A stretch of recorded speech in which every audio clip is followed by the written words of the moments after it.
The diplomatic station orbited a nameless moon, a gleaming monument to interspecies cooperation that had taken decades to build. Representatives from 47 species walked its corridors, negotiating treaties, sharing knowledge, and carefully maintaining the delicate peace that held the galaxy together. But today, that peace trembled. The child had arrived 3 days ago. Amanda watched from her observation post as delegates hurried past, their various forms of locomotion creating a chaotic symphony of clicks, slithers, and cautious footsteps. She'd been stationed here for 2 years as part of humanity's cultural exchange program, and she'd never seen the normally composed aliens so terrified. "You're still here?" Sunny's voice crackled through her comm unit. Her partner monitored the security feeds from the central hub, his screens displaying every corridor, every panic-stricken face. "Amanda, even the Krillians are nervous." "The Krillians? Those guys eat radiation for breakfast." "I know," Amanda replied, her eyes fixed on the sealed chamber at the end of the hall.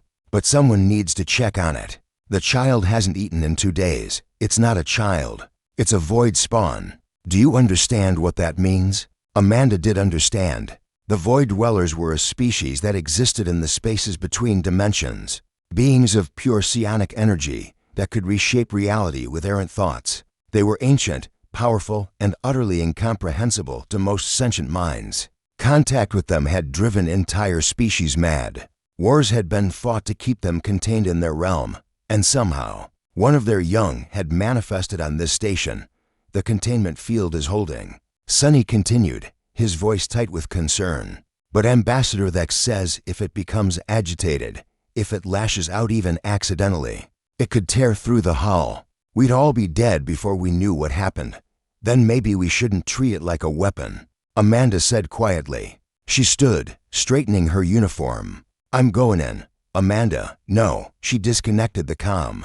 The corridor seemed to stretch forever as she walked toward the chamber. Every instinct screamed at her to turn back, to join the others in the evacuation pods that were quietly being prepared. But she'd spent her entire career studying xenopsychology, learning to bridge the gaps between species that seemed impossible to connect. If she ran now, what was any of it worth? The security panel blinked red as she approached. Her clearance wasn't high enough. She pressed her palm against it anyway. "Override requested," she said.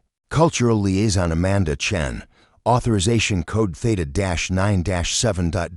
Silence. Then Sunny's voice, barely above a whisper. "I'm going to lose my job for this." The panel blinked green. The door slid open with a hiss that sounded like the station itself sighing in resignation. Inside, the chamber was dark except for a soft, pulsing glow emanating from its center. Amanda's breath caught as she saw it not in it at all, but a being of impossible beauty. The child hovered a meter off the ground, its form constantly shifting between states of matter and energy. One moment it resembled a humanoid figure wrapped in starlight. The next it was a swirling vortex of colors that shouldn't exist. But what struck Amanda most was the emotion radiating from it: loneliness, confusion, and overwhelming fear. "Hello," Amanda said softly, stepping inside.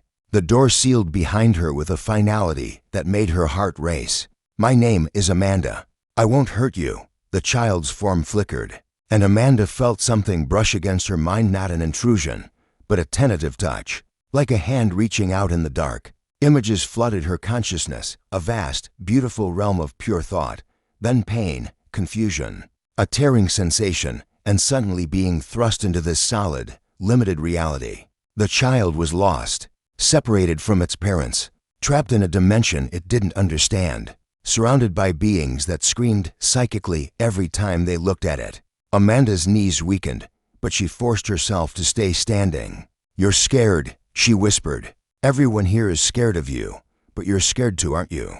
The pulsing light intensified, and she felt waves of desperate affirmation. "It's okay." Amanda continued, taking another step forward.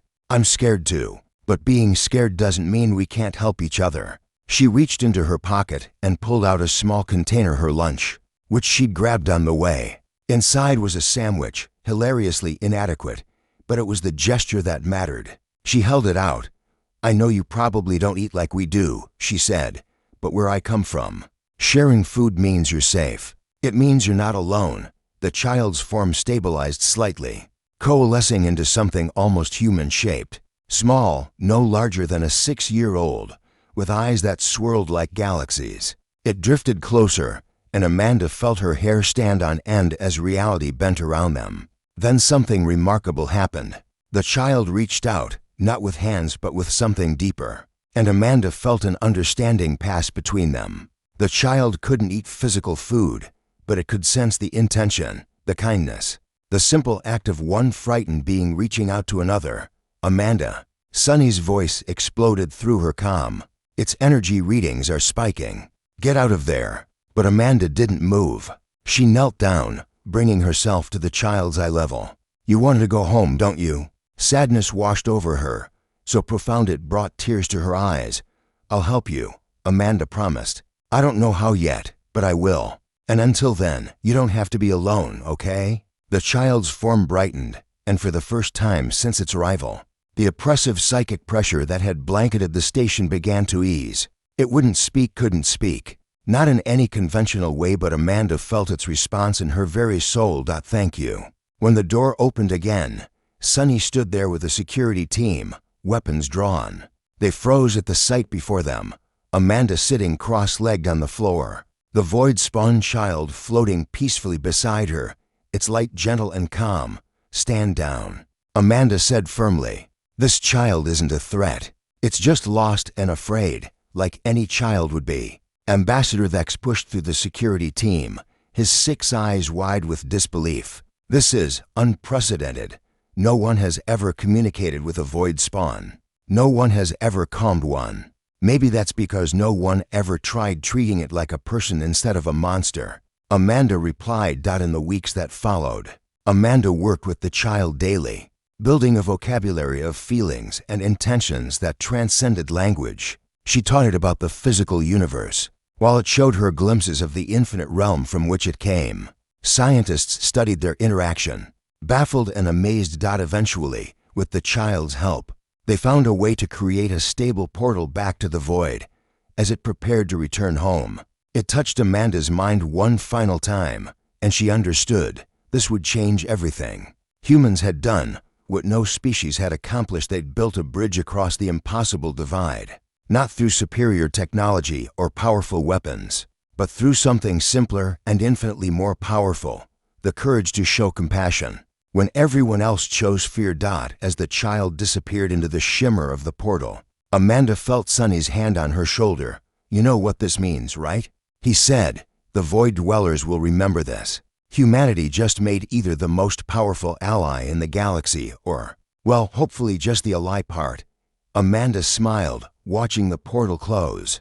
Maybe it means we're finally learning what it really means to be part of a galactic community. Not just coexisting, but actually understanding each other. Somewhere in the spaces between dimensions, a child reunited with its family, carrying with it a message of hope that even in the vast, frightening universe, kindness could bridge any distance, and courage could overcome any fear.